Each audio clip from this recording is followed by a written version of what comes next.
Ny faritra Sofia dia faritra isan'ny mamokatra eto Madagasikara.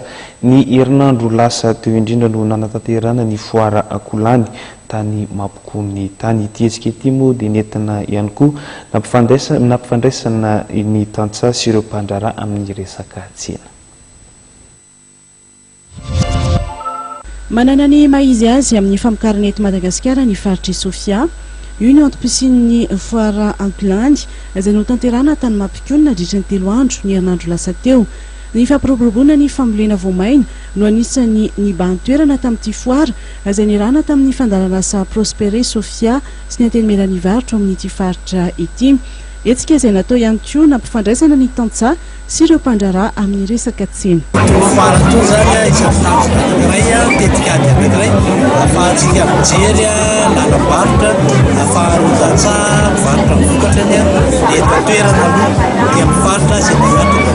Fa tena paikady izay tsy maintsy tanterahana dia tady amin'ireo tsena lehibe any ivelany fantatsika ohatra fa efa napetraka ranomasimbe indianina Madagasikara miaran-tsakafo tsy tanteraka izany ratsy misy fandarana vaventy tsy maintsy hitaka izany tsika amin'ny mpandraharaha vaventy kanefa apetraka mazava tsara fa tsy maintsy miara-miasa amin'ny tantsaha sy ny mpahoaka majinika izay mpanaraka izay dia niasiana ny fampirarahana izay ny ataontsika hoe agriculture contractuelle.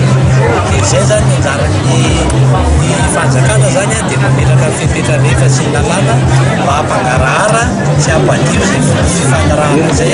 Ny lojy na Black Haze no anisan'ny vokatra voamaina miroborobana amin'ity faritra Sofia ity. Na dia mora aza ny fambolena ity karazam-boly ity dia mbola tsapan'ireo tantsaha fa mbola ambany dia ambany ny vidim-bokatra. Izy melaka amin'ny 300 Manahoana izay vidin'izay mahafapo anareo sa sy mahafapo izay mala izy raha ampiarita amin'ny taon-dasy satria ny antony manakory manao no fantaniana ambany hitanito izy tamin'ny lasaka mbola natratra 100 farany ambany.